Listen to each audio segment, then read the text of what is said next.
hacer el enlace, la sincronización con SIP TV. Perfecto, ya estamos en línea. Muy buenas tardes con todos. Sean bienvenidos a esta sala virtual. A los nuevos invitados, por favor, se les recomienda mantener los micros desactivados, así como sus videos. ¿Ya? Bueno, eh, muchas gracias por tomarse el tiempo. Muchas gracias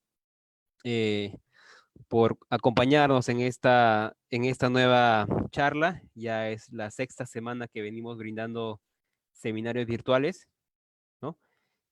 Bueno, en principio quiero agradecer al Colegio de Ingenieros del Perú, la sede departamental de Lima, el capítulo de Ingeniería Eléctrica, dirigida por su presidente, el ingeniero Luis Torres Torres, por brindarnos la oportunidad de compartir estos conocimientos a través de esta plataforma.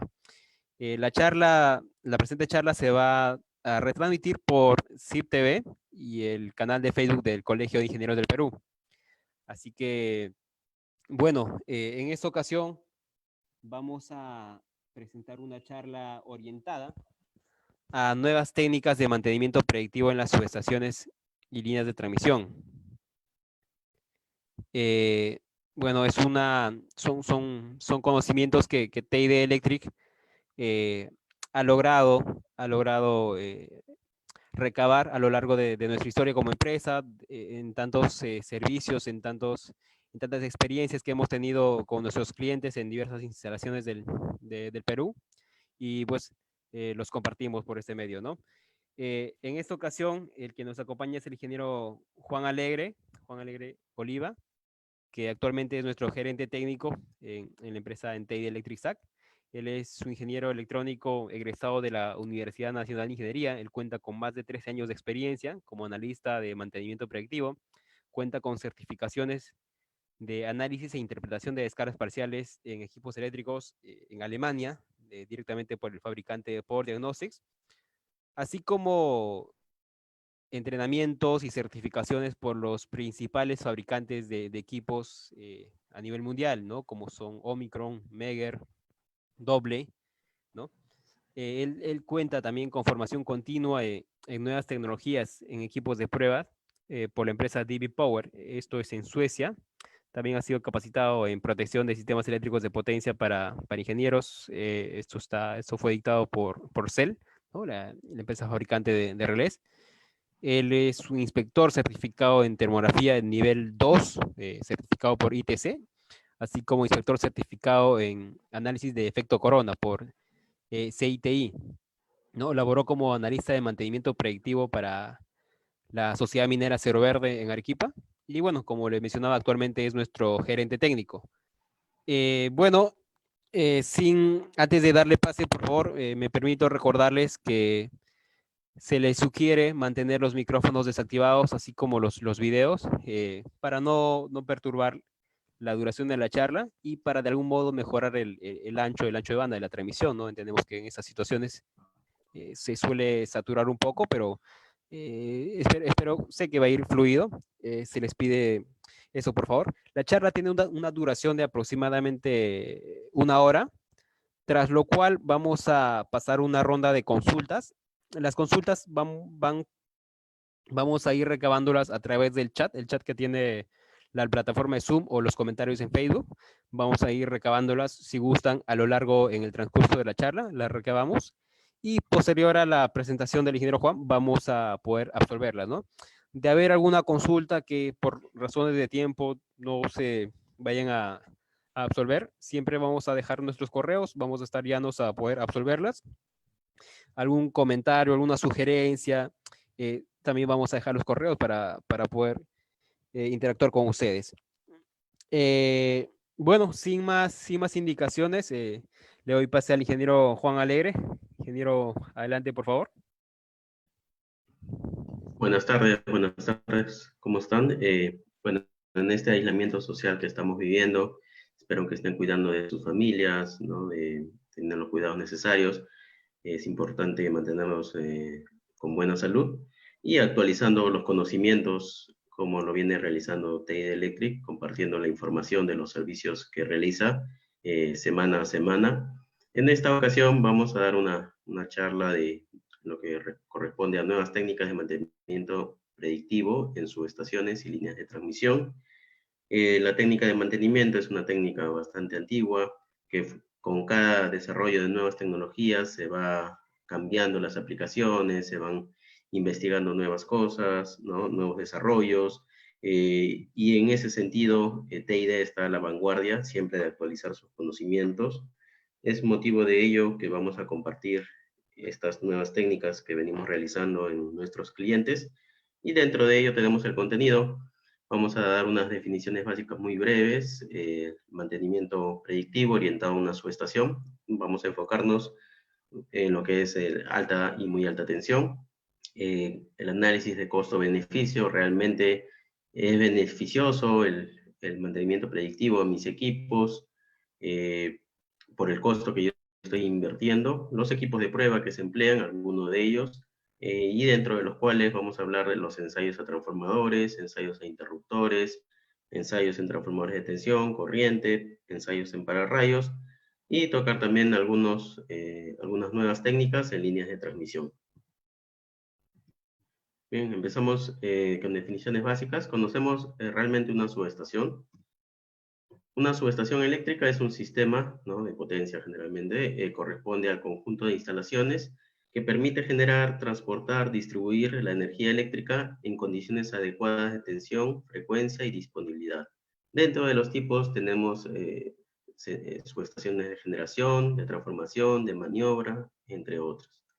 Las clases tenemos exterior, de tipo exterior, interior, GIS, ICE, y los componentes de una subestación son equipos de transformación, equipos de maniobra, equipos de medición, control y protección. Esto va, como les he comentado, va orientado a lo que es equipos de alta y muy alta tensión. Entonces, la continuidad de operación de una subestación depende de las técnicas de mantenimiento que se realizan en cada una de las etapas, es decir, generación, transmisión y distribución. Por esto, el mantenimiento predictivo, predice lo que va a pasar, juega un rol fundamental en las subestaciones, en la operación continua, pero a su vez es uno de los más difíciles de manejar, pues depende tanto del nivel del experto, el especialista que está haciendo en los ensayos, y los equipos deben estar calibrados, certificados, ¿no?, y operativos. Entonces, tiene varias variables, ¿no?, que debemos tener en cuenta. Por ello, es necesario controlar el deterioro de los equipos con el fin de mantener la operación para el cual fueron originalmente diseñados, instalados y adquiridos. Bien, vamos a hablar un poco de repente para jefes de mantenimiento, ¿no?, para gerentes de mantenimiento o estudiantes, que es importante manejar estos conceptos. Realmente me va a beneficiar el mantenimiento predictivo, el costo que yo voy a invertir, va a retribuirse en mi gestión. Entonces vamos a ver un poco, ¿no?, el triángulo del fuego. Necesitamos 3 elementos. Necesitamos el oxígeno, el calor y el combustible, ¿no? Estos 3 elementos provocan lo que es una reacción química, que es el fuego. Entonces, en un transformador de potencia, ¿qué tenemos? Está compuesto por principalmente el aceite. Tenemos un gran volumen de aceite, tenemos el papel, ¿no?, la madera, los cartones, y está rodeado de oxígeno, está rodeado de aire, al medio ambiente. Entonces, una chispa al interior de este transformador, o una falla que ocurriera, ¿no?, y no tuviera las protecciones adecuadas en un transformador de potencia, nuevamente recordamos el triángulo de fuego, ¿no? Aquí hay una simulación del SIGRE donde se ve un arco interno en un bushing, ¿no?, ocasiona una onda de explosión, y eso produce un arco interno con el cual se desencadena la reacción química. Entonces, esta es una fotografía de un transformador que explotó en el año 2010, ¿no?, por una falla. Estamos hablando de un transformador en La Oroya, en Perú, ¿no? Entonces, esto es lo que queremos evitar, ¿no? Esto es lo que queremos evitar, y que nos va a ayudar a predecir las técnicas de mantenimiento predictivo que vamos a tratar en esta charla. Vamos a tomar un caso real, costo-beneficio, analizando un poco más allá. En el caso de una empresa generadora en el Perú, se hizo un análisis y se tiene que el costo por la venta de energía en una turbina de 200 MVA al día es alrededor de los $150.000. La falla intempestiva de un equipo en la subestación, ¿no? Puede ser el transformador, el interruptor, transformador de tensión, corriente o pararrayo, puede dejar la planta parada entre 3 a 12 meses aproximadamente, claro, puede ser más. Lo que implica generar pérdidas, ¿no? Si hacemos los cálculos, entre 13.5 a 54 millones, ¿no? de dólares, aproximadamente, dependiendo de la falla. El tiempo de la fabricación, sabemos que los transformadores no son equipos que se fabriquen de un día a otro, ¿no? Lleva un tiempo prudencial eh, fabricarlos, ¿no? Más aún si tiene características especiales, más aún los daños ocasionados, la falla, la explosión de un bushing, la explosión del transformador, ¿no? Hemos visto no solo afecta al transformador, sino afecta a otros equipos. Entonces, sin considerar el costo de las reparaciones, ¿no? De la instalación, de los equipos comprometidos. Y bien, analizamos cuánto nos cuesta realizar una técnica de mantenimiento predictiva anual a mi subestación, ¿no? De las mismas características que hemos mencionado. Estaría oscilando más o menos entre 30.000 a 50.000 dólares, ¿no? Para toda mi subestación. Si a esto, ¿no? Le sumamos el día de producción, se tiene unos 200.000 dólares, ¿no? Los 150.000 más los 50.000, tendríamos 200.000 dólares. Como máximo, versus los 13.5 millones, en el caso más favorable, representaría una inversión del 1.5%. Es decir, con 1.5%, ¿no? Yo del monto de lo que perdería, yo puedo garantizar la confiabilidad de mi subestación.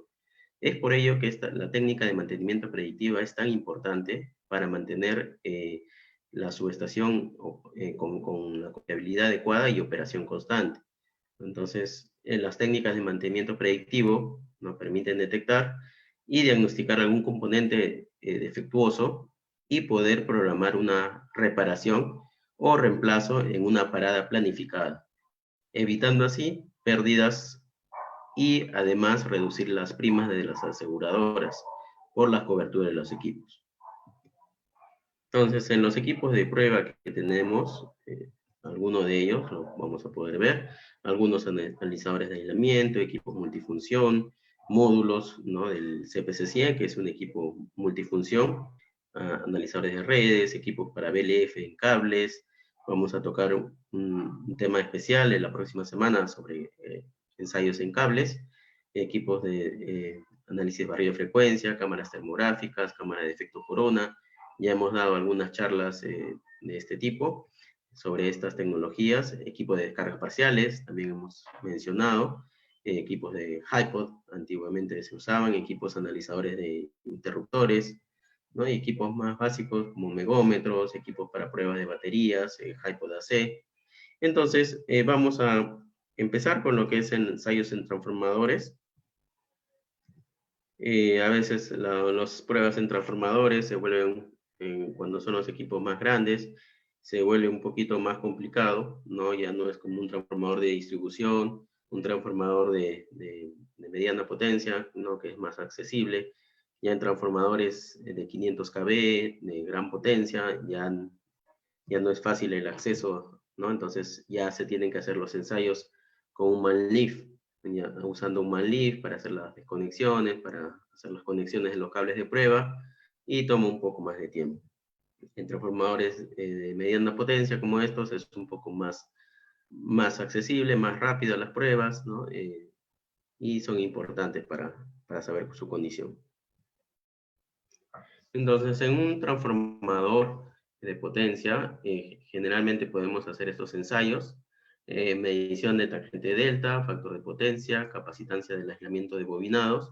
Vamos a tocar algunos de estos ensayos un poco más a detalle, medición de la resistencia de aislamiento de bobinados, relación de transformación, grupo de conexión y polaridad, medición de la corriente de excitación, respuesta al barrido de frecuencia, o SFRA como normalmente se le conoce, determinación de la impedancia de cortocircuito, medición del contenido de humedad en el papel o en el aislamiento sólido o espectroscopía dieléctrica, también conocido como FDS o DFR, medición de resistencia de bobinados, pruebas propias y verificación de alarmas y disparos, y análisis de descargas parciales, online, offline.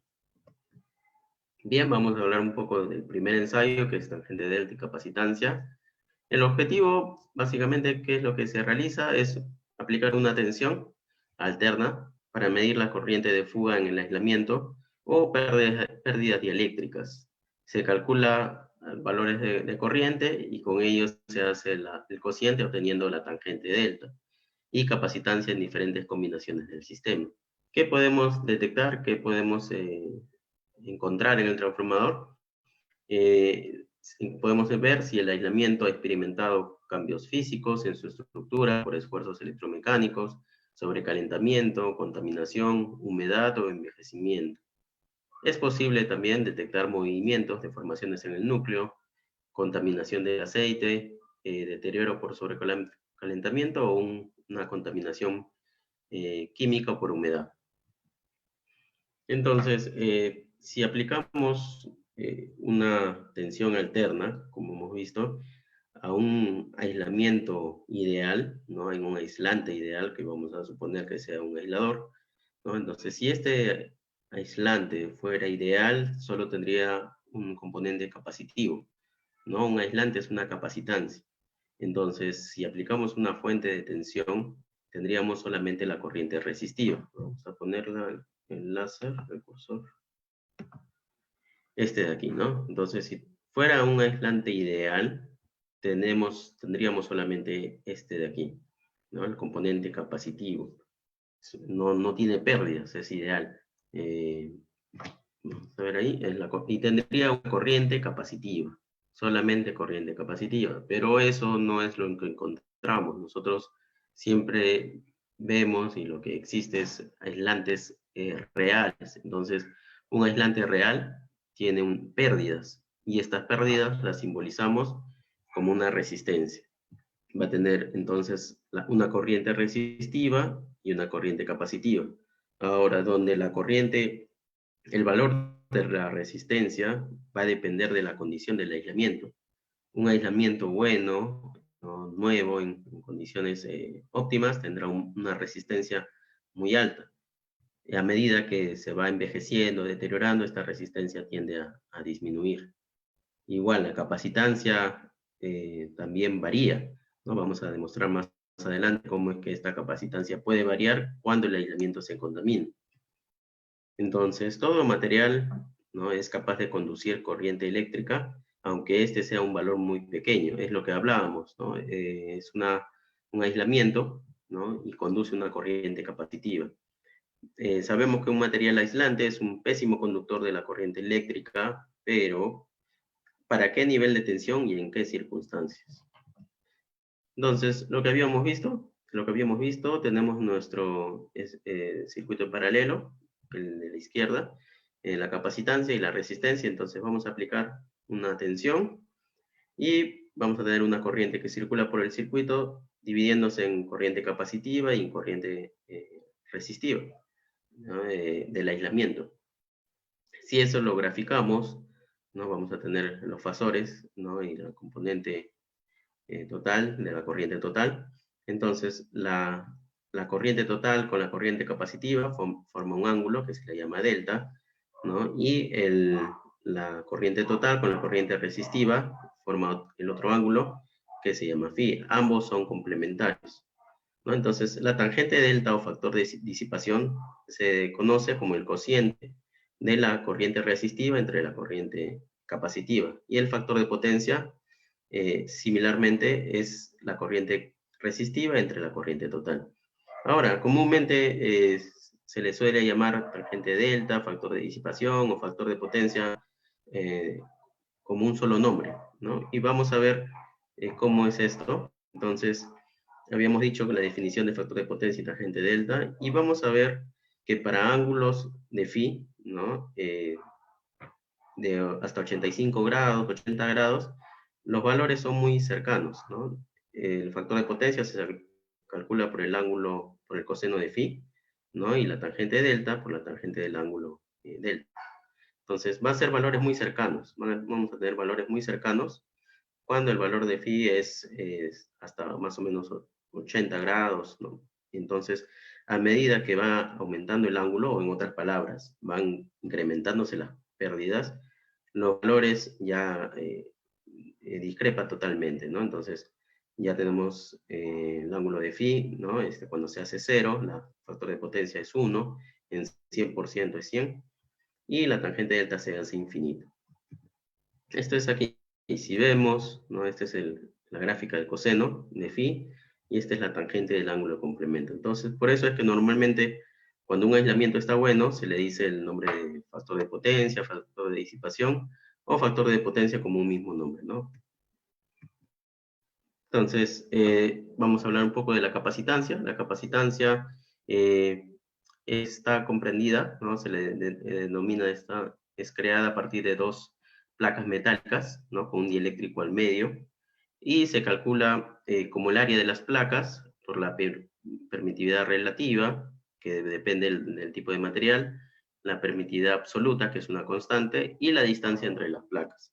Asimismo, la corriente que circula por el circuito está calculado, está determinado por la fórmula que es la tensión por 2pi, la frecuencia y el valor de capacitancia. Entonces, en nuestro transformador de potencia, vemos que tenemos diferentes componentes. Este es un aislamiento real, está comprendido por el bobinado, compuesto de papel, del cobre, la madera, los separadores, ¿no? Entonces, más el aceite es nuestro aislamiento. Entonces, hemos hablado ya del valor de la capacitancia y vamos a ver cómo esta capacitancia puede variar según la contaminación que tengamos en nuestro aislamiento. Por ejemplo, en un transformador, supongamos que tenemos un transformador con unos bushing y tenemos la permitividad, el SUR, ¿no? Este es el caso real. Entonces tenemos la permitida de la porcelana, es un valor de 7, el del aceite un valor de 2, el papel 2.1, el aire 1 y el agua 80.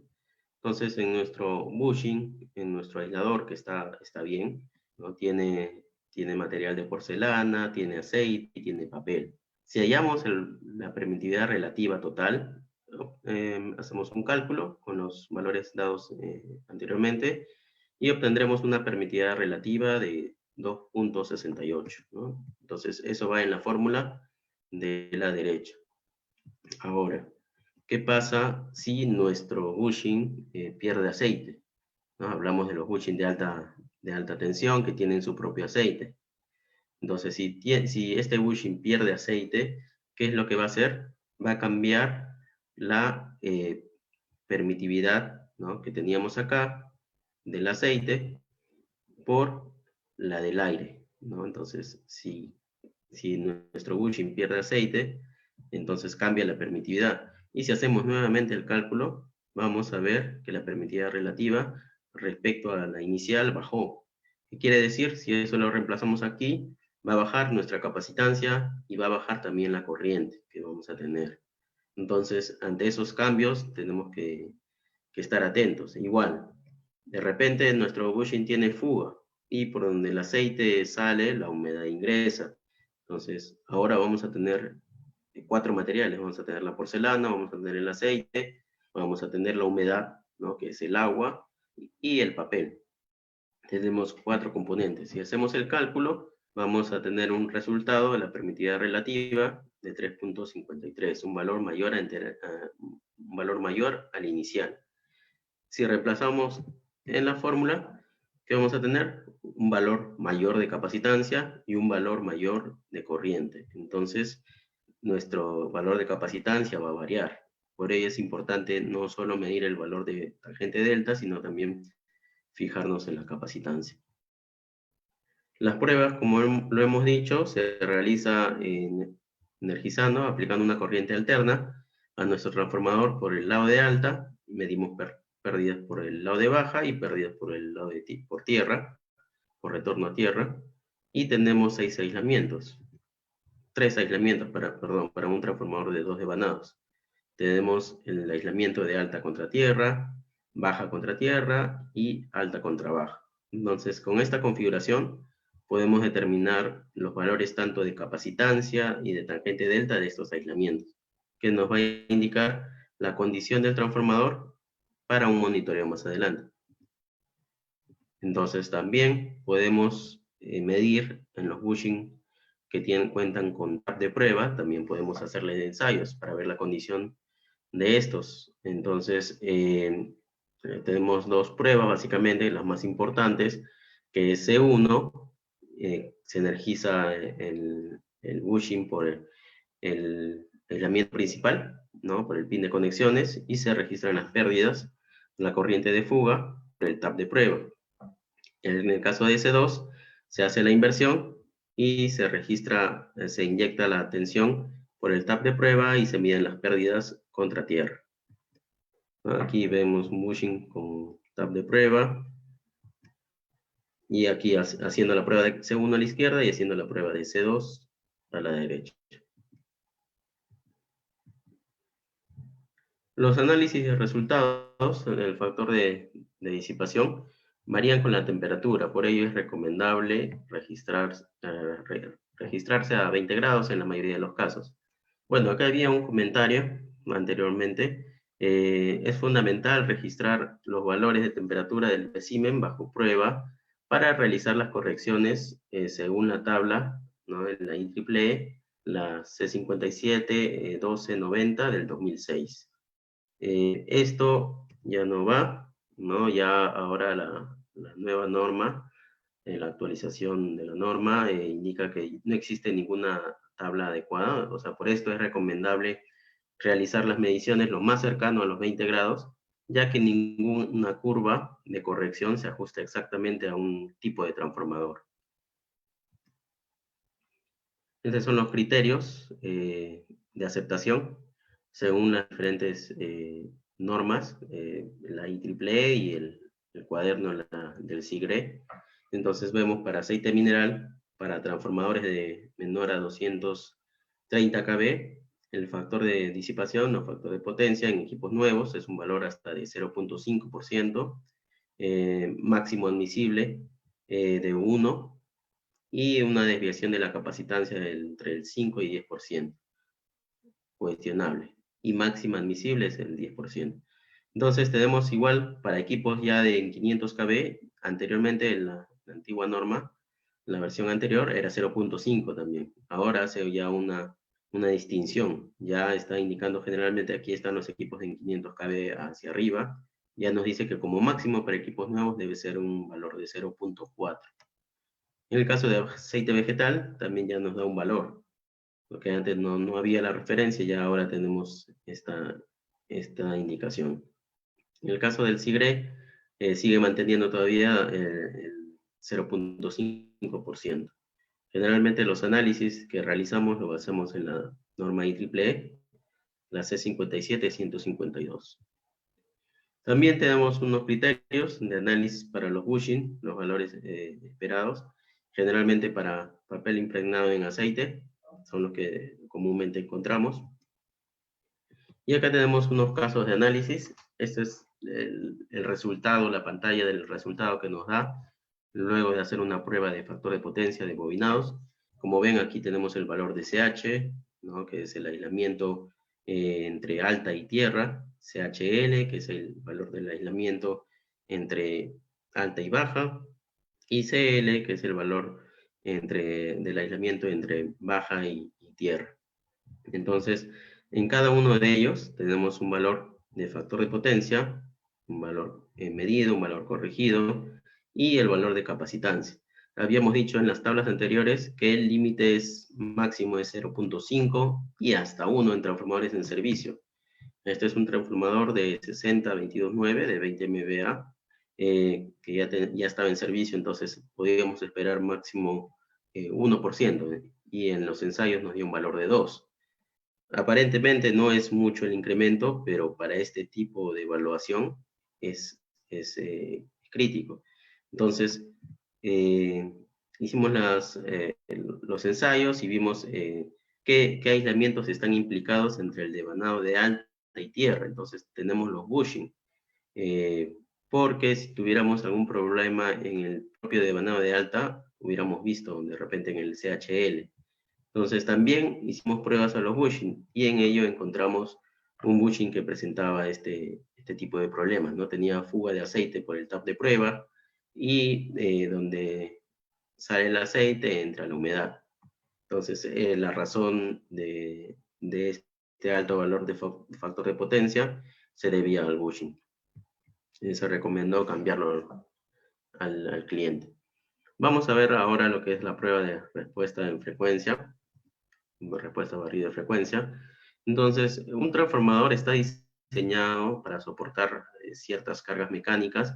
Sin embargo, los límites de diseño pueden ser excedidos debido a diferentes causas, entre ellos por un fuerte impacto mecánico, puede ser durante el transporte, un movimiento sísmico, o por un impacto electromecánico, una falla en el sistema, fallas el conmutador, una falla de sincronización, generan altas corrientes y esto puede hacer que los bobinados se deformen. La resistencia mecánica de un transformador depende mucho de la simetría y estos impactos, ¿no? debilitan la simetría del transformador y vuelven el transformador menos resistente contra posibles fallas. Si esto no se detecta a tiempo, ¿no? El problema puede evolucionar y terminar en una falla térmica, eléctrica o que provoque la pérdida del transformador. Por ello, la periodicidad de esta prueba del barrido de frecuencia es esencial. Tiene que hacerse, esta prueba se hace desde que el transformador está listo en fábrica, cuando se traslada y está montado en sitio, y las gráficas deben coincidir tanto de fábrica como de sitio, ¿no? Es como una huella digital, vamos a ver más adelante. Y estas pruebas deben realizarse como mínimo anualmente para ver que no haya ninguna deformación interna. Entonces, ahora nos vamos al espectro de la frecuencia y vamos a ver cómo se comportan los elementos pasivos. En este caso tenemos un cortocircuito, ¿no? Simplemente va a ser una línea recta en cero en todo el rango de la frecuencia. Una resistencia también va a ser una línea recta, pero con una determinada atenuación. En el caso de una inductancia ya es diferente, ya no es una línea recta. Entonces aquí tenemos que a baja frecuencia se comporta como un cortocircuito y a medida que la frecuencia va aumentando, ¿no? Se ve la caída inductiva. Entonces la impedancia a frecuencias elevadas se va volviendo un circuito abierto. Caso contrario de la capacitancia a bajas frecuencias es un circuito abierto, no hay circulación de corriente. Entonces, a medida que va aumentando la frecuencia, la capacitancia se vuelve un cortocircuito. ¿Qué ocurre ahora si combinamos estos elementos, ¿no? En un circuito, por ejemplo, RCL? Entonces, vamos a tener una resonancia, ¿no? Y esa resonancia se da en un punto que depende solamente del valor de la inductancia y capacitancia.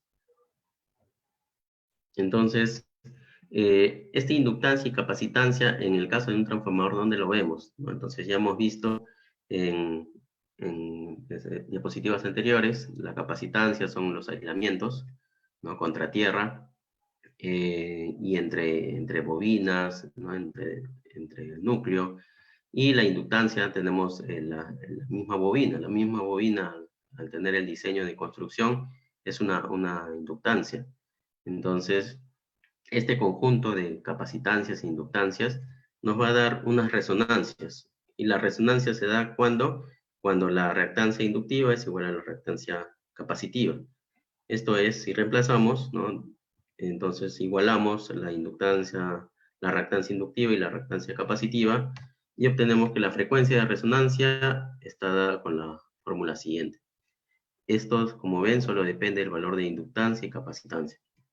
Entonces, en nuestro transformador ¿no? Para los que recuerdan, hemos visto estos comportamientos de los componentes pasivos en la frecuencia, o en otras palabras, lo que era un diagrama de Bode. Vamos a ver, hacer la prueba en nuestro transformador. Tenemos un generador generalmente de 10 voltios, ¿no? Donde tenemos un cable de inyección, un cable de medición en la entrada y un cable de medición en la salida. Y como les dije, nuestro transformador está compuesto por capacitancias e inductancias físicas entre los diferentes aislamientos a tierra, en el núcleo y del propio devanado. ¿Cuál es el objetivo? Determinar la curva de respuesta en frecuencia, ¿no? Del transformador, y que podemos detectar movimientos en el núcleo, daños en los arrollamientos, disminución de ajuste mecánico, movimientos, deformaciones en los bobinados y cambios en el conmutador bajo carga. Este tipo de problemas podemos diagnosticar en el transformador. A veces este problema con una prueba de resistencia óhmica, una prueba de tangente delta, quizá no lo veríamos, pero una prueba de SFRA es muy sensible a estos cambios. Entonces, esta es una gráfica característica de un transformador, y de acuerdo a determinados rangos de frecuencia nos va a indicar problemas que pudiera tener al interior. Por ejemplo, frecuencias menores a 2 kHz nos indica problemas en el núcleo, posible cortocircuito entre las chapas, entre las láminas, circuito abierto en el bobinado, espiras en cortocircuito, o de repente un magnetismo residual. De entre 2 kHz a 20 kHz podríamos detectar un desplazamiento de un devanado respecto a otro, problemas de estructura de fijación. Un poco más allá, entre 20 y 400 kHz, deformación entre devanados principales o problemas en el regulador.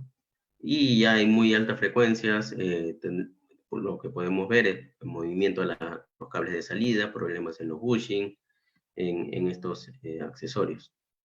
Entonces, lo que realizamos son pruebas en circuito abierto y pruebas en cortocircuito. Nos referimos al lado de baja. O sea, primero probamos por el lado de alta con el devanado de baja abierto.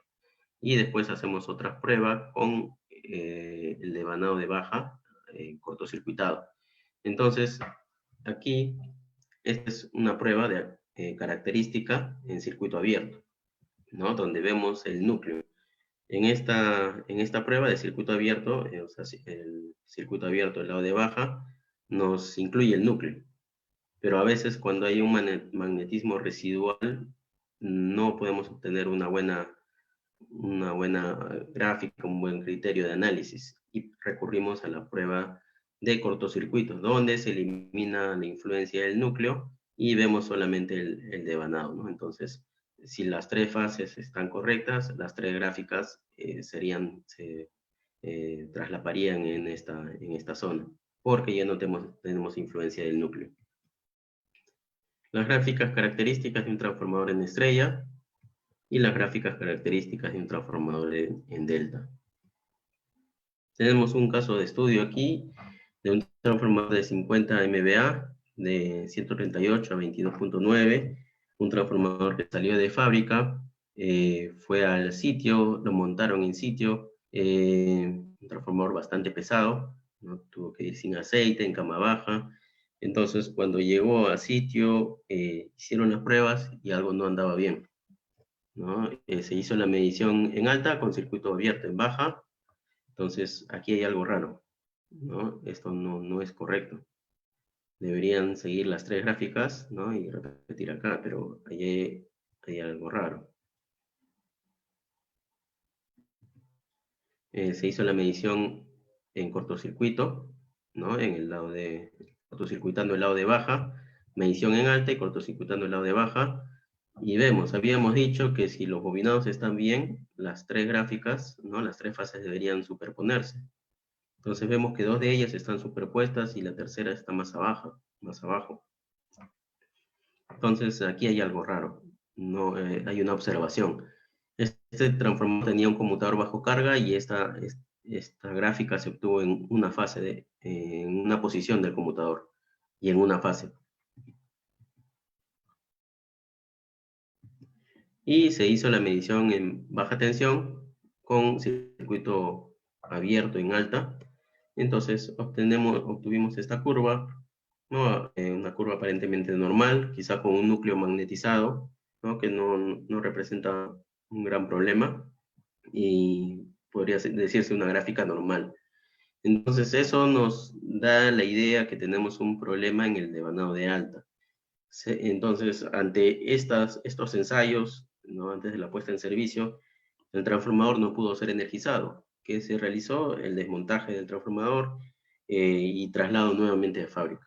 Cuando llegó a fábrica, se inspeccionó y se encontraron algunos soportes rotos y una desconexión del conmutador. Un cable del conmutador se había desconectado. Entonces, eso nos daba eh, este problema, ¿no? O sea, en ese tap había un circuito abierto, por ello es que caía más la gráfica, tenía mayor atenuación. Entonces, también, como hemos hablado, la desmagnetización afecta los resultados, afecta en la zona del núcleo, hemos visto. Entonces, si hacemos una prueba de resistencia de Van-House, ¿no? ¿Qué nos magnetiza el núcleo del transformador? Generalmente las pruebas de DC, como son la de resistencia de Van-House. Si hacemos una prueba de resistencia de Van-House antes de hacer una prueba de FRA, es 100% seguro que vamos a tener magnetizado el núcleo. Y la gráfica no va a coincidir de repente si queremos hacer una comparación con fábrica. Por ello hay un orden recomendado para hacer estos ensayos. Un problema de aterramiento del núcleo, entonces también puede ser detectado. También en qué posición se hace la prueba en un conmutador bajo carga, de un transformador que tiene al conmutador bajo carga. Si lo hacemos en una posición en fábrica y en campo lo hacemos en otra, obviamente no van a coincidir. Entonces, por ello es muy importante tener en cuenta en qué posición se prueba en fábrica o en qué posición se han hecho las pruebas anteriormente. Análisis de resultados, comparar las gráficas tomando en cuenta pruebas anteriores, unidades hermanas, fases simétricas, la condición del aceite también. Entonces, nunca una prueba es concluyente. Para ello debemos, ante una duda, no deben realizarse otros ensayos. Y aquí, a la figura de la derecha, vemos que todas las pruebas van armando como un rompecabezas para obtener un diagnóstico final. Entonces, como dice, ninguna prueba es concluyente. ¿Cuándo hacer la prueba? Como lo habíamos mencionado, en fábrica, como un control de calidad antes del envío. Esta es una huella digital del transformador. Una reubicación, una falla en el sistema, puede ser por un sismo o unas alarmas, ¿no?, que hayan ocurrido. Vamos a ver el contenido de humedad de espectroscopía eléctrica. El transformador está compuesto por varios elementos, ¿no?, el bobinado primario, secundario, núcleo, la cuba, los aisladores y aislamientos. Y estos a su vez están formando otros, están compuestos de otros materiales como el cobre, aluminio, entre otros. Por aislamiento líquido tenemos el aceite, tenemos propiedades refrigerantes, es un excelente aislante eléctrico, protege el papel y extingue los arcos, así como disuelve los contaminantes. El aislamiento sólido, tenemos el papel, la madera, los cartones, soporta estrés mecánico, eléctrico, es un excelente aislante, provee el espacio interno, y la vida del transformador es la vida del papel. El agua en el aceite puede estar en tres formas, ¿no?, disuelta, emulsificada o agua libre. Entonces, si en el transformador la temperatura aumenta, el agua, ¿no?, migra del papel hacia el aceite. Y si la temperatura disminuye, por ejemplo, cuando nuestro transformador sale de servicio, el agua regresa nuevamente del aceite al papel. Entonces, ¿dónde existe más agua? ¿En el aceite o en el papel? Aquí vemos un caso, ¿no? Tenemos nuestro transformador con 25 toneladas de aceite y un resultado en laboratorio de 20 ppm. Eso equivale a 0.5 o medio kilo de agua.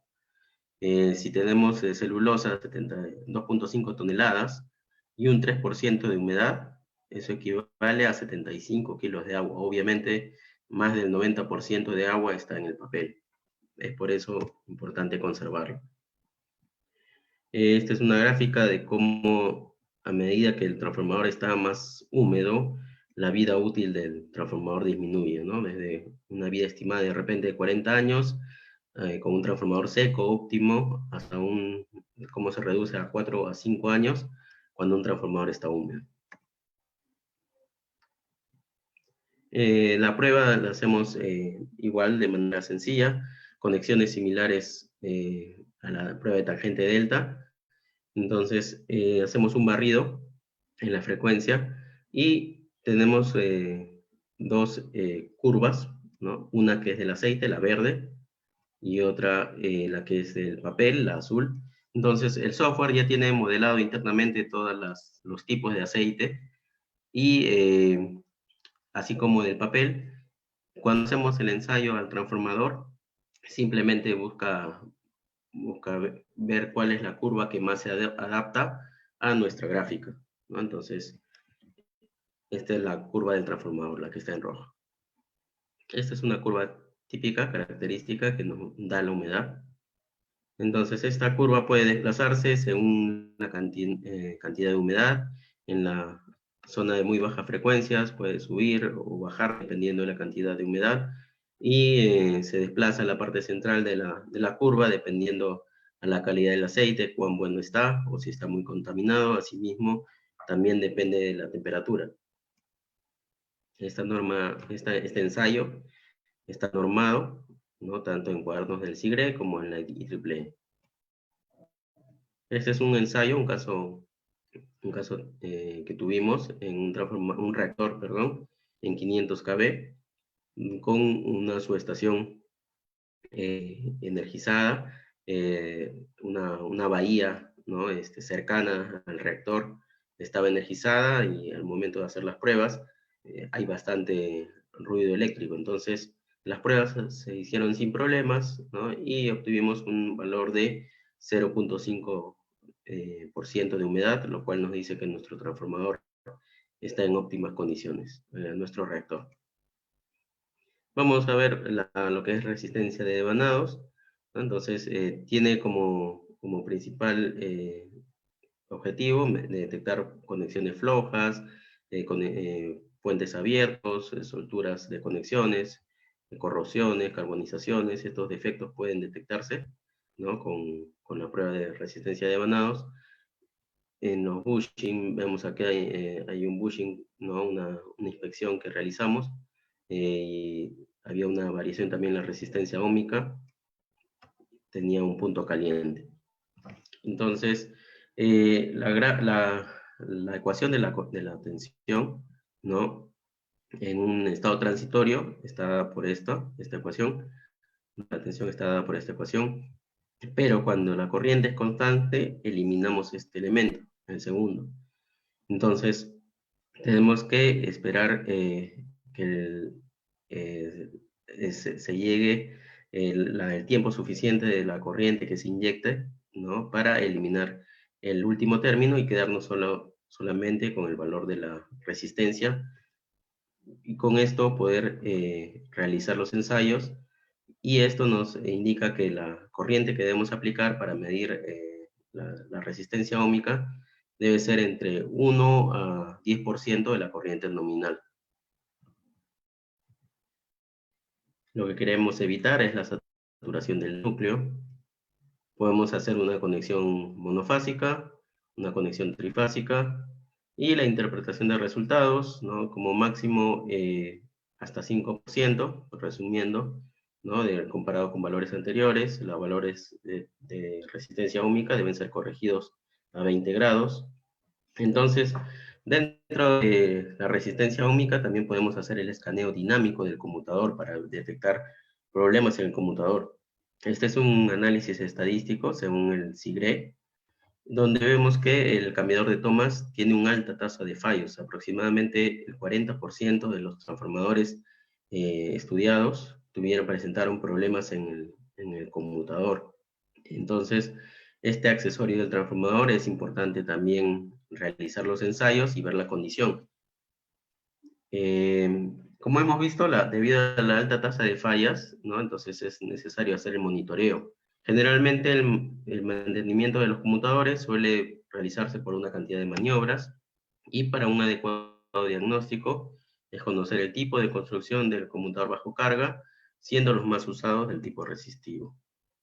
Eh, Estos son a su vez los interruptor de derivación, y los tiempos de operación suelen estar más o menos entre 40 y 60 milisegundos, lo cual dificultaría hacer la medición con una resistencia óhmica, como hemos visto anteriormente. El concepto de resistencia dinámica se creó como un método de diagnóstico complementario. Entonces, este es el conmutador bajo carga y queremos pasar de la posición A hacia la posición B, ¿no? Aquí tenemos todos los cambios. Entonces va a pasar a través también de la resistencia, primero una resistencia, luego las resistencias en paralelo, y finalmente llegamos a la posición B. Entonces la curva que vamos a obtener en cada etapa es más o menos esta, donde graficamos corriente versus tiempo. A su vez también podemos graficar tensión, que está mediante esta forma. Finalmente, como tenemos corriente y tenemos tensión, podemos hallar los valores de los resistores y de esta manera tener una curva característica. Esta de aquí vendría a ser la curva característica del conmutador. Entonces es recomendable realizarla en el mantenimiento predictivo, ¿no? de forma anual, para tener, así como en el SFRA nos indica cómo está el transformador, ¿no? Es como una huella digital que debe ser comparada cada vez que hace un ensayo. En el caso del conmutador bajo carga, este escaneo dinámico nos da también la indicación de cómo está el conmutador. Bien, vamos a hablar sobre los interruptores. Son algunos ensayos aplicables también en los seccionadores. Entonces, los ensayos pueden ser interruptores de 60 kV, un poco más accesibles, en 220, donde ya igual en el caso de los transformadores de mayor potencia, mayor tensión, ya las conexiones tienen que hacerse con un manlift, una grúa. Vamos a mencionar algunos tipos de pruebas, como la determinación de tiempos de apertura, resistencia a contactos, resistencia dinámica, medición de tangente delta también se puede hacer, y la medición de calidad del SF6. Entonces, un interruptor de potencia será un dispositivo eléctrico o mecánico. Bueno, según la IEEE, la C37100, nos dice que es un dispositivo mecánico. Un interruptor debe ser un conductor perfecto en la posición cerrada, debe ser un aislante perfecto en la posición abierta, debe ser rápido durante el cierre, rápido al abrir, y no debe producir sobrevoltajes. La vida útil generalmente de los interruptores de alta tensión es entre 30 años aproximadamente. En condiciones normales, el circuito funcionará menos de 10 minutos. Sabemos que el tiempo de apertura, cierre de un interruptor está en milisegundos. Entonces, un interruptor que trabaja en condiciones normales operará como máximo 10 minutos, ¿no? Más o menos. En condiciones anormales, un interruptor que está expuesto a constante corriente de fallas funcionará menos de un minuto. Con las corrientes de fallas, un interruptor que opera con corriente de fallas desgasta los contactos principales. Entonces tenemos diferentes clasificaciones de interruptores. Tanque muerto, tanque vivo. El tanque muerto generalmente tiene la cámara al potencial de tierra, y el tanque vivo tiene la cámara del interruptor a un potencial diferente de tierra. Y la primera es el tanque muerto, el segundo tanque vivo. La clasificación promedio de interrupción, generalmente en alta tensión, suele usarse lo que es el SF6. Y la cámara de extinción de un interruptor en SF6. cómo extingue el arco. Entonces sabemos que un interruptor tiene las funciones de abrir y cerrar, y tenemos que medir los tiempos para ver la condición de tanto la parte mecánica como el estado de los contactos internos. Los ensayos no son complicados, ¿no? Tenemos nuestro instrumento, tenemos el interruptor a probar y hacemos las conexiones, ¿no?, del instrumento al interruptor. Vamos a obtener una gráfica como esto. Este es el comando de apertura del equipo. Este es el comando, esta es la corriente de la bobina, de apertura en este caso, porque el interruptor está cambiando de estado, de cierre a apertura, y más o menos tenemos un alrededor de 22 milisegundos aproximadamente, ¿no? Si hacemos un zoom a esta zona, podemos ver, ¿no?, que las tres fases no cierran al mismo tiempo. El resultado nos da de esta manera. Tenemos el tiempo de la fase A, el tiempo de la fase B, el tiempo de la fase C y una discrepancia entre las tres fases. Entonces, este es un ensayo, un caso de estudio de un interruptor. Y vemos en la fase B, cierra, ¿no?, está cambiando de estado, cierra normalmente y por ahí un rebote, ¿no?, pero no es mayor complicación. En la fase C también cierra normal, pero en la fase A vemos que hay muchos rebotes. Entonces, esto nos puede estar indicando algunos contactos desgastados, problemas en la parte mecánica, el amortiguador que de repente está gastado. Entonces, este es el problema que podemos encontrar.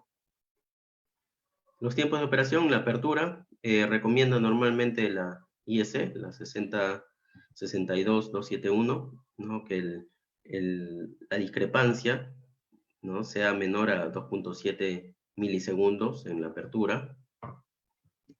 El cierre, ¿no?, la misma norma, nos indica que la discrepancia para el cierre debe ser menor a un cuarto de ciclo o 4.1 milisegundos. ¿No? Hay que tener en cuenta estos valores para la apertura, 2.7 en discrepancia y 4.1 en el cierre.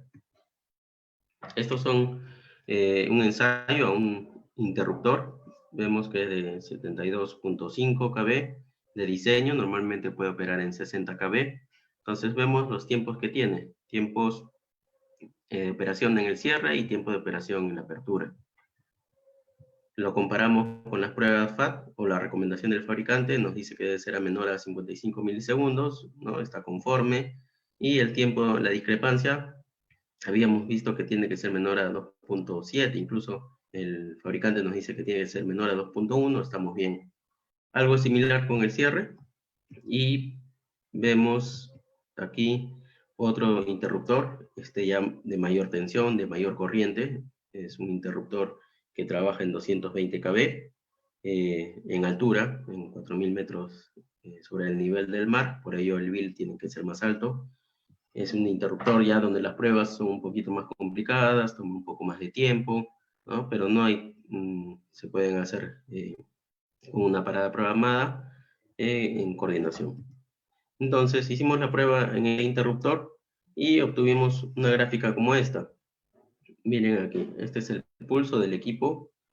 Hicimos también lo que es desplazamiento y nos fijamos en esta parte, ¿no?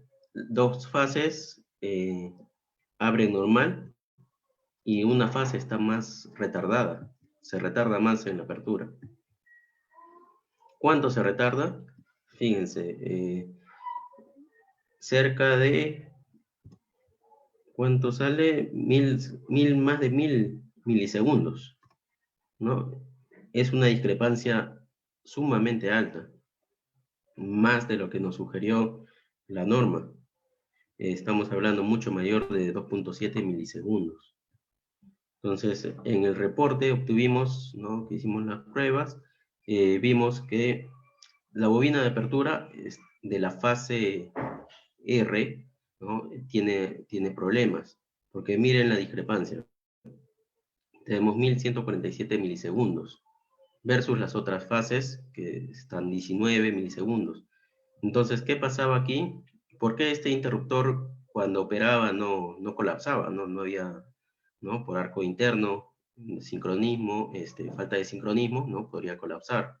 Entonces, porque tenía la bobina de apertura 2, que estaba en óptimas condiciones, puenteada. Tenía la bobina de apertura 1, bobina de apertura 2, entonces, si bien la bobina de apertura 1 estaba mal, necesitaba ser reemplazada, la bobina de 2, de apertura 2, tenía, ¿no? Es de respaldo y justamente estaba cumpliendo esta función, pero el cliente no sabía que la bobina de apertura 1 estaba dañada. Por esto son importantes las pruebas, porque imagínense qué hubiera ocurrido si la bobina de apertura 2 también fallaba, ¿no? Entonces ya no habría un respaldo y el interruptor podría colapsar. Miren la discordancia que tiene, ¿no? En la apertura. Entonces la resistencia dinámica nos permite detectar problemas en los contactos del interruptor. Lo que hacemos es simplemente aplicar una tensión continua, una corriente continua a nuestro interruptor estando en posición abierto. Tenemos un amperímetro, un voltímetro, hacemos un cierre, ¿no? Con una apertura instantánea. Entonces, vemos aquí, la tensión normalmente inicialmente la tensión es de 12 voltios, entonces cuando hacemos el cierre, la tensión obviamente va a caer a cero, ¿no? Casi cero, y nuevamente cuando vuelve a abrir, se recupera la tensión. Entonces, esta curva o esta gráfica que obtenemos es la curva característica de los contactos del interruptor. Igual, este ensayo debe realizarse periódicamente, ya que con esto podemos detectar tempranamente algún problemas en los contactos, ¿no? Como vamos a ver algunos ejemplos aquí. Esta es una curva característica, así como lo es el FRA para los transformadores o la resistencia dinámica para el conmutador bajo carga. La resistencia dinámica en los interruptores es su curva característica. Por ejemplo, aquí tenemos un contacto nuevo y aquí uno después que hubo un arco interno. Un contacto que operó después de un cortocircuito. Cómo era inicialmente y cómo desgastó. Y contactos mal ajustados, un sobrecalentamiento. Lo que comúnmente se hace es una resistencia estática, una resistencia de contactos, como se conoce. Entonces, un ensayo de este tipo no nos va a detectar problemas como estos, porque ya el interruptor ya cerró, ya insertó, entonces no nos va a detectar una resistencia estática estos problemas. Tangente delta también es posible hacerlo, hay interruptores de tanque muerto, ¿no? Entonces es importante siempre tener las barras desconectadas. Miren la comparación de las pérdidas, de los watts y la corriente, cuando tenemos las barras desconectadas y las barras conectadas. Es frecuente encontrar problemas a veces en la medición, ¿no? Cuando el especialista que está en campo no tiene claro conocimientos, de repente desconectan las barras y para que no estén sueltas los cables, ¿no? Las amarra con una soga y hace las pruebas con soga y todo. Entonces eso también genera pérdidas, ¿no? Entonces por ello es importante tener totalmente el equipo liberado, ¿no? Para poder tener valores correctos, ¿no? Tenemos pérdidas aquí del orden de 5 o 6 miliwatts versus valores mucho más elevados y que nos indicaría un falso positivo, ¿no? Que el interruptor está con problemas y no lo es. Podemos también hacer pruebas en interruptores tipo I, que de repente son más comunes, algunos valores típicos. Interruptores tipo Y o de tanque, perdón, tipo Y o tipo T, ¿no? Y los análisis de resultados. En este caso, en el mismo interruptor, los valores estaban correctamente, ¿no? Estaban en buen estado. Tenemos también para analizar la calidad del SF6. El SF6 viene a ser lo que es en el transformador, el aceite aislante, entonces el gas en el interruptor es un medio aislante que permite extinguir el arco. Por ello es importante que esté en óptimas condiciones, tanto el punto de rocío, el contenido de dióxido de azufre y el porcentaje de pureza del gas. Aquí tenemos algunos ensayos, ¿no? Un reporte de un análisis de un transformador, ¿no? De una cámara por fase, y con valores altos, pero todavía dentro de lo recomendado, y un valor ya bastante elevado que nos indica un interruptor con cámara húmeda, en el cual hay que extraer el gas y hay que hacer un alto vacío. Tenemos ensayos también en transformadores de tensión y corriente. Básicamente lo que es tangente delta, tenemos una señal primaria, de salida tiene una señal secundaria, puede ser de tensión, ¿no? Generalmente tensiones normalizadas, y las tensiones de salida también son estándar, puede ser 200 voltios, 120 voltios. Un transformador de corriente, con corrientes también igual normalizadas, y las salidas generalmente son 5 o 1 amperio. Transformadores de corriente, y hay transformadores de tensión capacitivos en más alta tensión. Entonces se pueden hacer tanto las pruebas a transformadores de tensión para ver el aislamiento. Entonces aquí tenemos la medición también, tanto de factor de potencia y capacitancia, que es importante, hemos dicho, en un aislante, medir tanto el factor de potencia y la capacitancia del aislamiento. Entonces, tenemos una condición, un valor elevado, vemos que máximo es 0.5 cuando es nuevo y 1% cuando es ya un equipo en servicio. En el caso de un TC también en TC en alta tensión hay que hacerle los ensayos de tangente delta, que nos va a indicar la condición del aislamiento. Esto es, según las normas que hemos visto, debe ser un valor menor a 0.5% cuando es nuevo, máximo 1 cuando ya está en servicio. Tenemos transformadores de tensión capacitivos, un poco más complicado en la medición, pero también es posible medirlos, desde capacitores, transformadores de tensión capacitivos simples hasta ya más complicados, ¿no? Pero igual se pueden hacer las mediciones. Los ensayos en pararrayos, básicamente vamos a destacar dos, que es la corriente de fuga y la determinación de pérdidas eléctricas o tangente delta. Tenemos pararrayos de diferentes tensiones, las conexiones de los pararrayos, a veces dependiendo la tensión, son conexiones rápidas o ya de repente usando grúa, man-lift. Entonces un pararrayo en condición normal es un aislador, ante un disturbio se vuelve un conductor, y luego que pasa el disturbio, nuevamente se repone y es un aislador.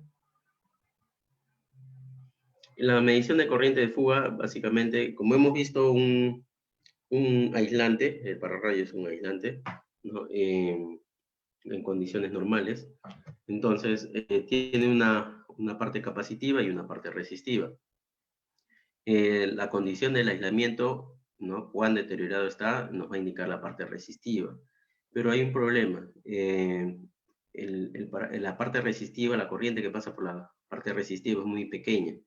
Entonces, si medimos la corriente total, ¿no? Que baja por el cable hacia tierra, nos va a dar un valor, pero muy elevado, y no vamos a saber distinguir, no se va a poder distinguir el valor de corriente de fuga de la parte resistiva o del aislamiento, como decimos.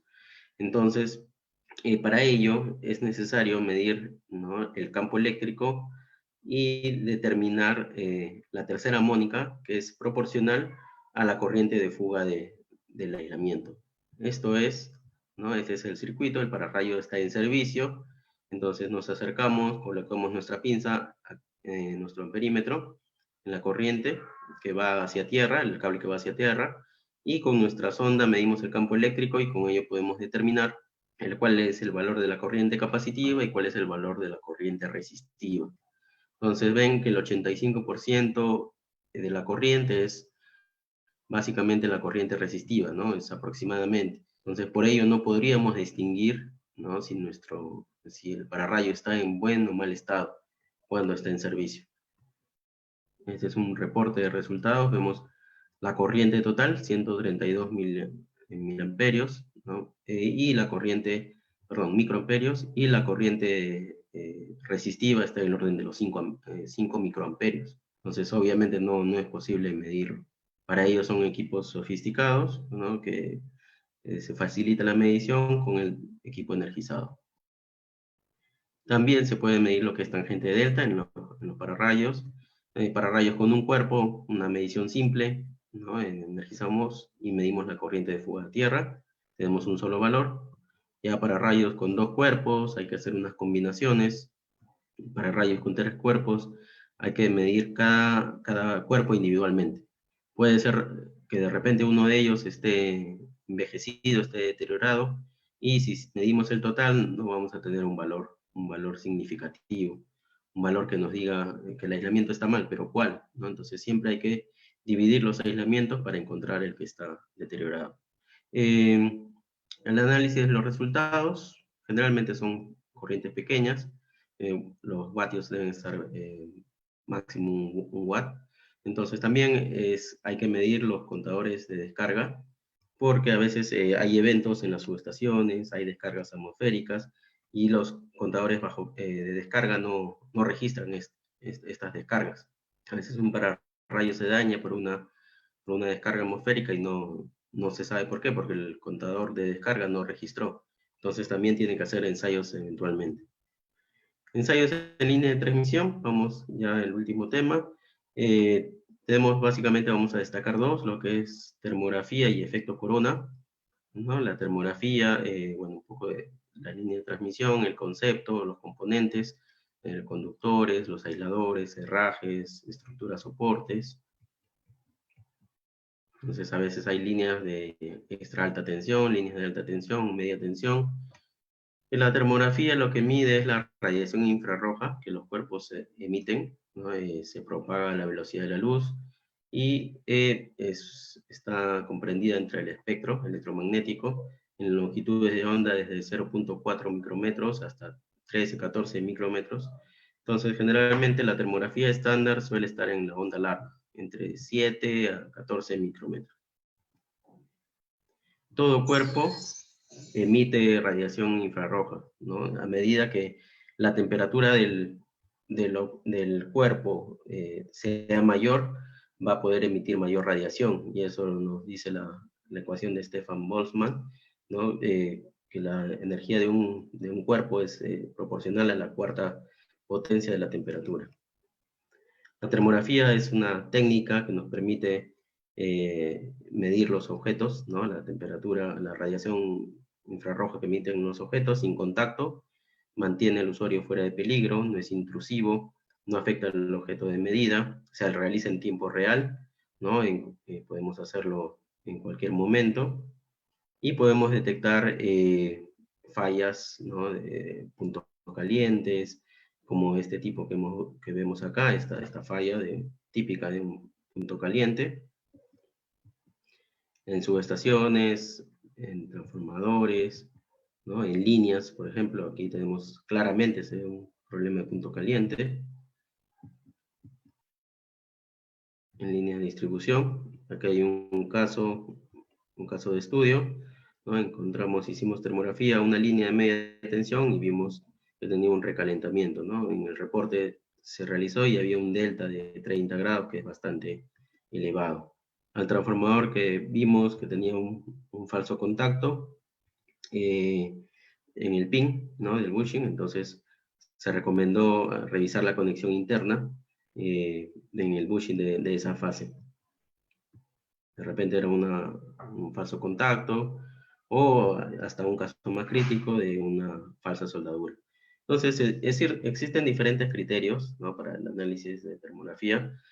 Básicamente nosotros nos regimos basado en la experiencia, que es el más empleado, y nos da mejores soluciones.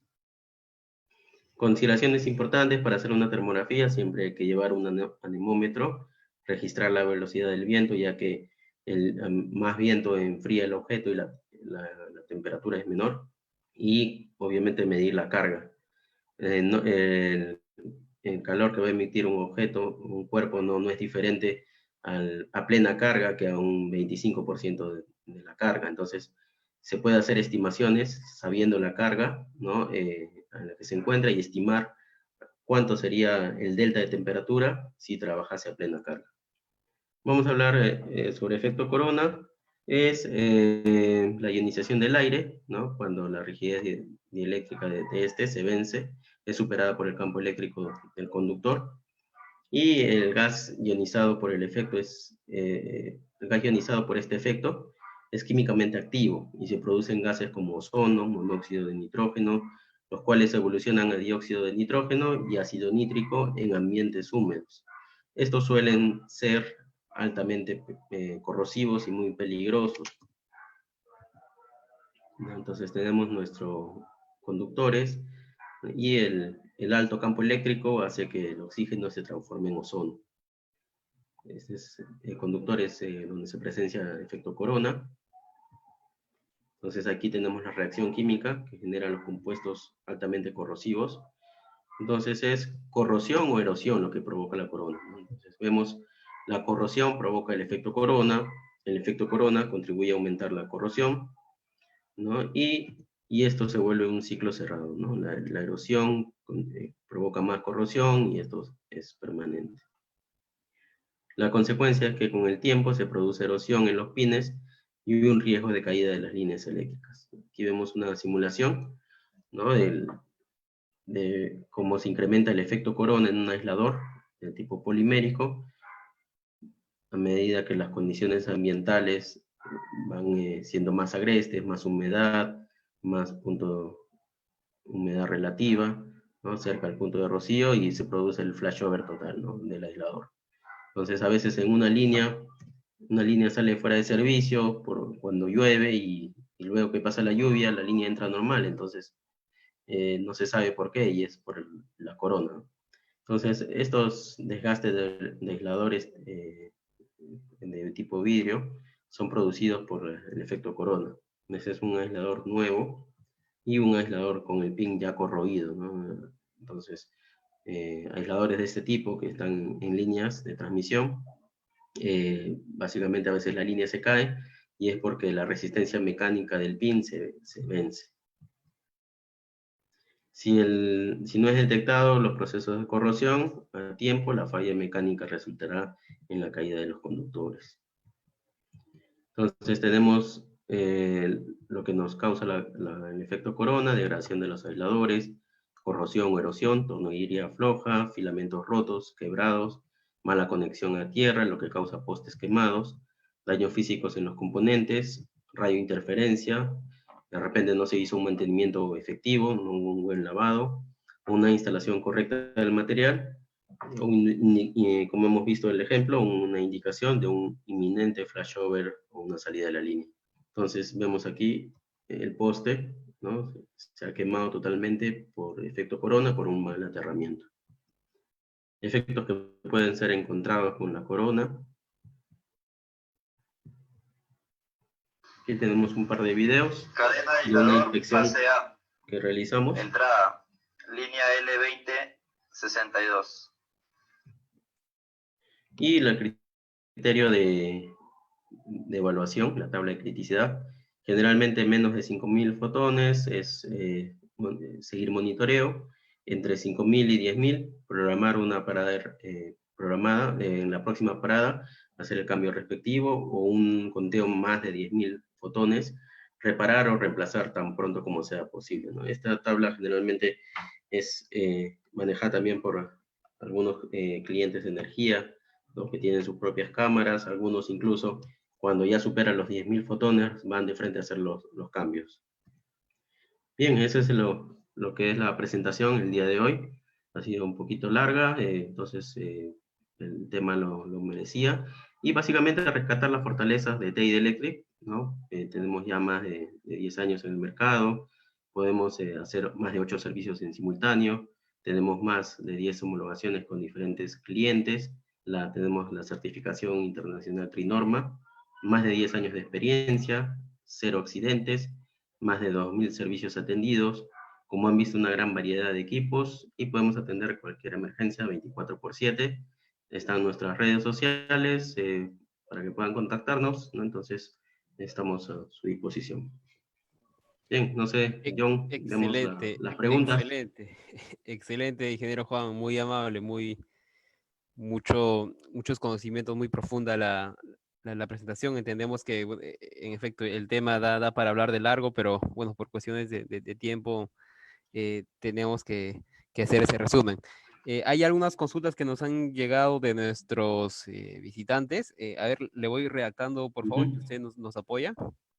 Sí, correcto. La prueba de SFRA se realiza para todas las posiciones, para todos los tabs o en una sola. Ya, eso depende mucho del fabricante, en qué posición lo ha hecho. Entonces, si el fabricante antes de salir al transformador, ¿no? Cuando ya está listo, lo hizo depende del tipo de conmutador también, ¿no? El conmutador bajo carga generalmente se suele hacer en 3 posiciones, el inicio, final y la central, o en un transformador con conmutador en vacío, generalmente en la central. Entonces, si el transformador en fábrica ha salido con esos ensayos, bastaría, ¿no? Con hacerlo en sitio, con las mismas posiciones que se han visto en fábrica. El ejemplo que mostré de un transformador, ¿no? De la curva FRA de un transformador que llegando a sitio, estando montado, y se desprendió un terminal de conmutador, ¿no? Entonces, eso no solo lo detecta el SFRA, lo detecta la resistencia óhmica, no lo detecta la corriente de excitación, que es otra prueba que se realiza a transformadores de potencia. Entonces, a medida que tengamos una observación en alguna prueba, entonces hay que complementarla con otra. Básicamente esa sería la respuesta, o sea, si hacerla en las mismas posiciones que se hizo en fábrica, aunque hay clientes más exigentes, ¿no? A pesar que no se haya hecho en fábrica todas las posiciones, quieren realizarlo, ¿no? Entonces, eso es un poco más a solicitud del cliente, de quién lo pide. Perfecto, perfecto, ingeniero. Otra consulta, por favor. ¿La prueba de Ujú. descargas parciales está incluida en la norma como prueba de mantenimiento en campo o cuándo se debe de realizar? La prueba de descargas parciales generalmente se realiza en fábrica, ¿no? Para transformadores de potencia. Está en la norma, la IEC 60078, 76 creo. No me recuerdo ahorita, no la tengo en la cabeza. 60076. Y indica hacer las pruebas como pruebas de aceptación, la prueba de descargas parciales, en fábrica. En sitio no está como una prueba de rutina, está como una prueba especial que podría hacerse nuevamente. Va mucho el plan de mantenimiento predictivo del cliente. O sea, si es un cliente que tiene un plan de mantenimiento predictivo bien exigente, ¿no? Cuidando sus equipos de algún fallo, teniendo la confiabilidad, entonces obviamente la va a pedir también en campo. Depende mucho del cliente, pero como exigencia está en fábrica. En fábrica sí le exige la norma. En campo es optativa. Perfecto, perfecto, ingeniero. Aprovecho en comentar que nuestra representada brinda este tipo de ensayo en campo, ¿no? Todos los contactos que se requieran, pues ahí están en pantalla, nos pueden contactar. Antes de continuar con las preguntas, por favor, vamos a circular a través del chat un link para que puedan registrarse, por favor. A través de este registro vamos a poder compartirles esta presentación. Así que, por favor, ahí tienen el link para el registro. La siguiente consulta, ingeniero Juan, nos indica, ¿por qué no se considera el monitoreo de gases en el mantenimiento de un transformador? El monitoreo de gases no, es sumamente importante. El tema de hoy es básicamente los ensayos eléctricos de mantenimiento predictivo, pero el monitoreo de gases tiene que hacerse sí o sí, incluso desde el transformador, desde el primer día que ya está montado, ¿no? Se hace su ensayo y incluso hay un protocolo de hacerlo al mes, ¿no? A la semana, al mes y a los 3 meses para ver si hay un efecto del tipo stray gassing, ¿no? Una generación de gases por oxidación interna, aún incluso sin entrar en servicio. Entonces, este tipo de ensayos cromatográficos o análisis de gases disueltos forma parte del plan de mantenimiento predictivo, pero no es motivo de la charla. Perfecto, perfecto, se entiende. Otra consulta No, refirió... incluso recalcar que ya hemos dado una charla la semana pasada, bueno, hace un par de semanas, de análisis de gases disueltos, ¿no? La interpretación, hemos incluso con la nueva actualización de la norma de análisis de gases disueltos, la C57104 del 2019, donde ya cambian algunos criterios y hemos mencionado también ahí. De repente puede visualizarlo en el Facebook de TID, ¿no? Donde hemos hablado de este tipo de técnicas. Sí, efectivamente, ingeniero. Recordemos que esta es la sexta semana que venimos brindando charlas. La totalidad de charlas están pues alojadas en nuestro canal de Facebook, ¿no? Y nos pueden encontrar como Grupo TID. La siguiente consulta indica, ¿qué norma indica que el tiempo de apertura del interruptor no debe superar los 2,7 milisegundos? Ya, no es el tiempo de apertura, es la discrepancia entre fases. Es la IEC 62271, ¿no? En la presentación anterior, podemos regresar, si no, rápidamente. Entonces, lo que nos indica no es los tiempos. Los tiempos de operación dependen del tipo de mecanismo de cada interruptor. Lo que nos indica la norma es el tiempo vamos a ver, la discrepancia entre polos. O sea, la diferencia entre los tiempos de las tres fases, ese tiempo no debe ser mayor a 2.7 para la apertura y 4.1 para el cierre. Sí, podemos ir avanzando a la siguiente mientras voy buscando la... Sí, por favor. Otra consulta relacionada a interruptores indican, en el ajuste del mando sincronizado de los interruptores, ¿es de fábrica o pueden ser calculados en campo? ¿O cómo se calcula en todo caso? Entiendo que se refiere a la prueba de desplazamiento o el ajuste de sincronización. ¿Me repiten la pregunta, por favor? Indican textualmente, el ajuste del mando sincronizado de los interruptores, ¿es de fábrica o pueden ser calculados en campo? Ah, ok, ya te entendí. No, de fábrica viene ya sincronizado. Ahora, ¿cuándo se tiene que hacer una verificación de esta sincronización? Cuando encuentras problemas en las pruebas de tiempos de apertura, en las pruebas de desplazamiento, ¿no? Entonces, ante una prueba, ¿no? De una observación de este tipo, como hemos visto, las pruebas nos dan la indicación de la condición de los contactos y de la parte mecánica. Entonces, si tenemos una observación en una prueba, por ejemplo, de tiempos de apertura, pero la prueba de resistencia óhmica nos dice que está bien, en la prueba de resistencia dinámica tenemos las tres curvas similares en las tres fases, entonces ya el diagnóstico sería por la parte mecánica y ahí habría que verificar la sincronización. Perfecto, ingeniero. Bueno, Y tenemos, ¿no? La recomendación, entonces, eh, hablamos de discrepancia máxima entre las fases, tanto para la apertura y para el cierre. Ahí está la norma de referencia, la IS 62271. excelente, perfecto, ingeniero. Perfecto. Otra consulta nos indican, ¿cuál es la prueba más destructiva? ¿Ya? Bueno, estos son ensayos no destructivos, son técnicas justamente de mantenimiento predictivo. Hablamos en qué tipo de equipamiento, ¿no? Por ejemplo, en cables, ¿no? Y es va a ser motivo de charla la próxima semana. Las pruebas más destructivas son las de HiPod DC, que se hacía antiguamente. Estas pruebas se descubrió al final que causaba estrés en el aislamiento y terminaba causando arborización, ¿no? Un camino de arborización eléctrica en el aislamiento y dañaba, ¿no?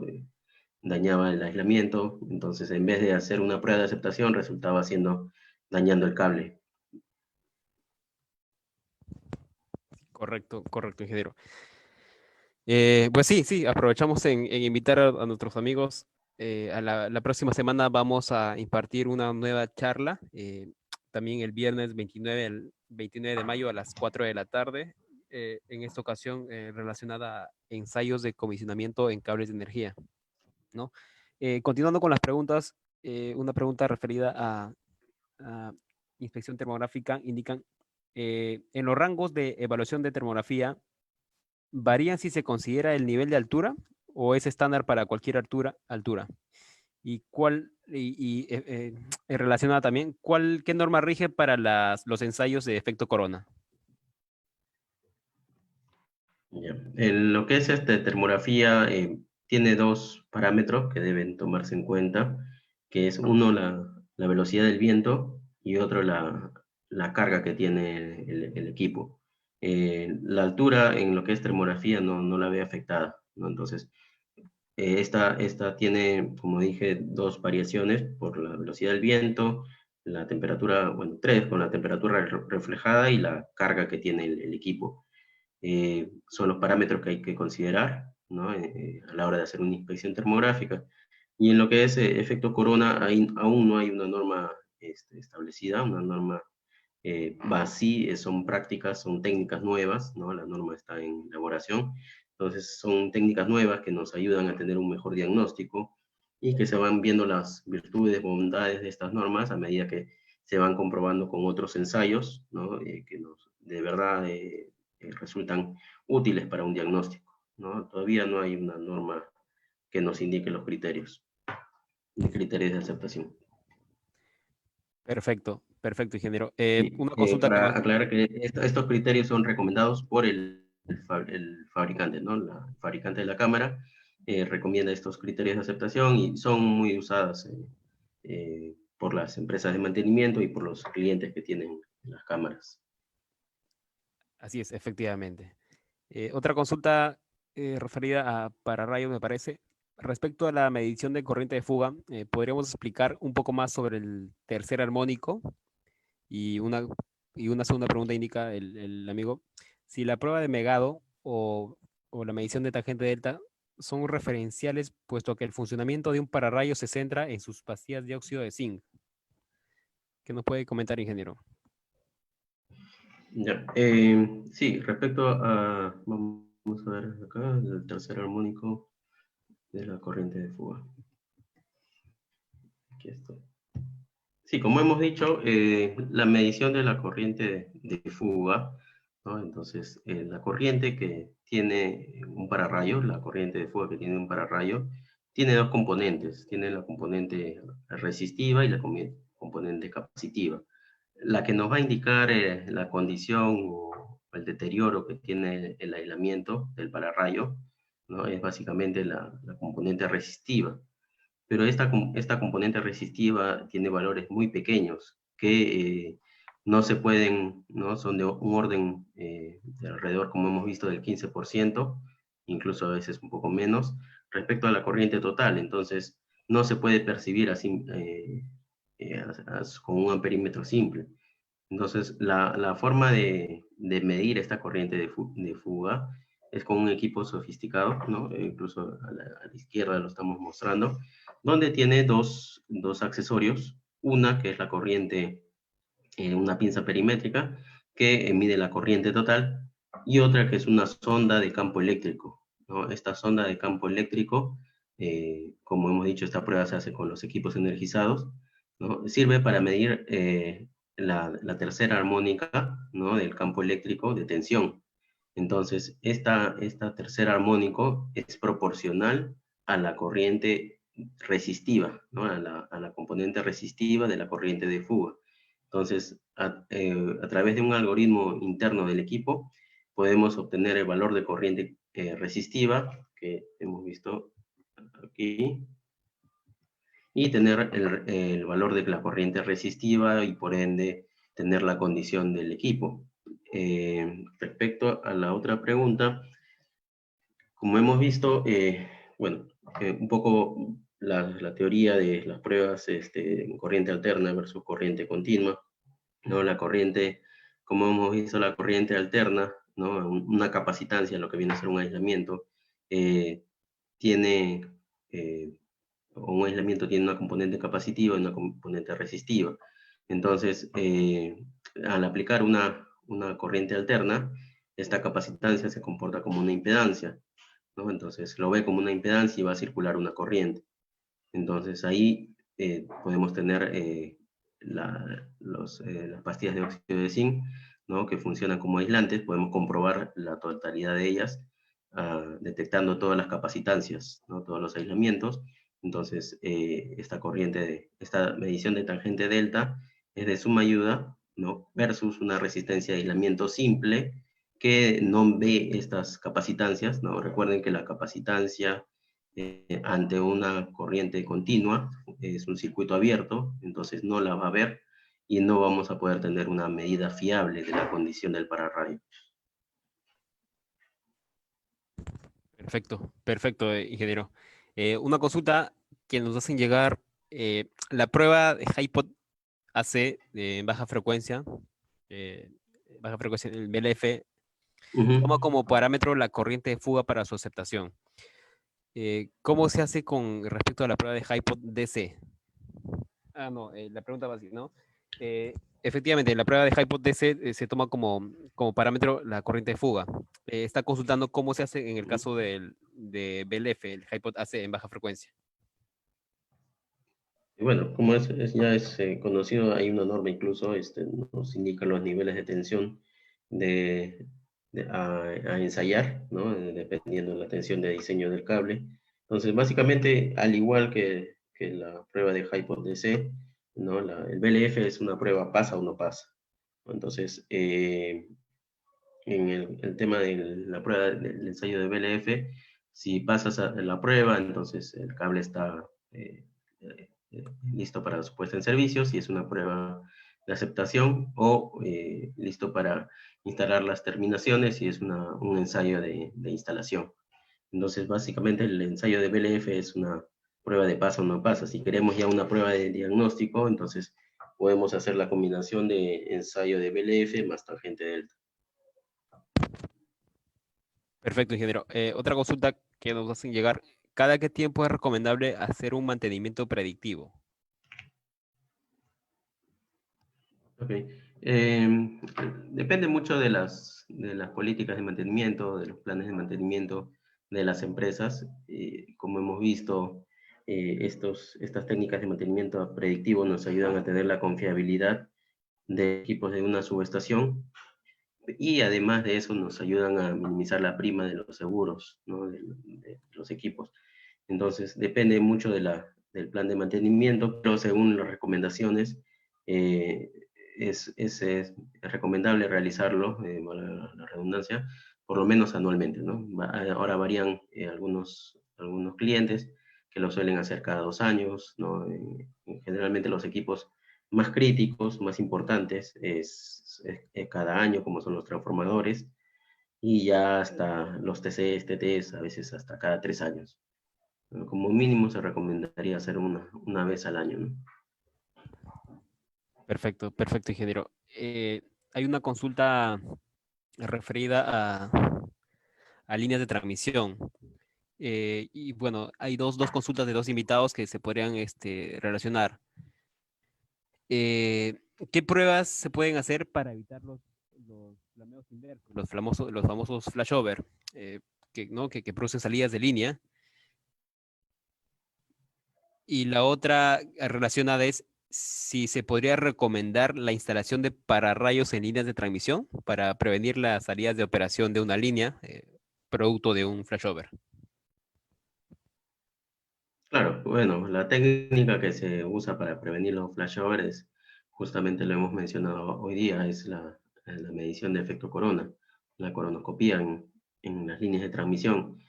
Este ensayo nos va a indicar cuáles son los componentes dañados y dentro de los cuales también se instala pararrayos, donde generalmente hay mayores tormentas eléctricas, ¿no? Suele instalarse comúnmente. Entonces, esta herramienta de la coronoscopía o la medición de efecto corona, inspección de efecto corona, nos va a permitir diagnosticar qué elementos, qué aisladores o qué pararrayos son los que pudieran fallar, ¿no? En condiciones más agrestes. Perfecto, perfecto, ingeniero. No sé si, bueno, también un amigo consulta si le podríamos comentar acerca de los ensayos ultrasónicos. Claro, claro, es una tecnología, una técnica también de predictivo, que no lo hemos tocado hoy, pero también es complemento a la inspección de efecto corona, la inspección termográfica. Entonces, es una medición por ultrasonido, ¿no? Donde se detecta también la presencia de descargas parciales a través de la emisión acústica que producen estas descargas, ¿no? Entonces, con la diferencia que con a través del método acústico, ¿no?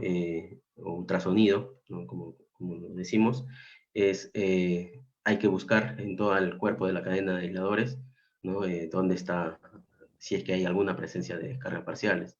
En cambio, con la cámara de efecto corona, como hemos visto en los videos, pasamos la cámara y donde hay actividad, se ve, ¿no? Se ve a simple vista la presencia de, de descargas por efecto corona en la cámara, ¿no? La cámara es un receptor de radiación UV, ¿no? Entonces, esta capta la radiación que producen las descargas parciales, radiación UV, y nos permite visualizar rápidamente dónde está el problema. Por eso es que lo tocamos el día de hoy. En cambio, con ultrasonido también es un complemento, ¿no?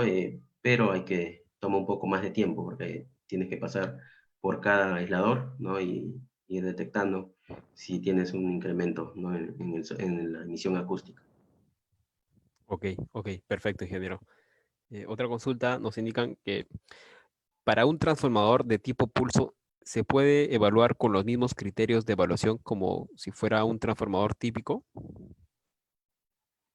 ¿Ya? Lo que es aislamiento, medición de tangente delta, sí, pero por ejemplo, a un tipo de transformador, lo que mencionas, no le puedes hacer una relación de transformación, ¿no?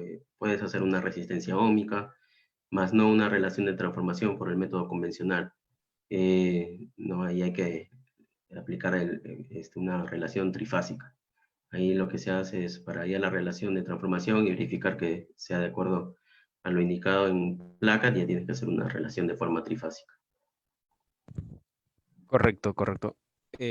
Otra consulta, en líneas de transmisión durante el tendido, ¿qué tanto impacta que el conductor se dañe por raspados con la superficie del terreno o por efecto de encanastillado o canasteo, mal peinado de hebra del conductor?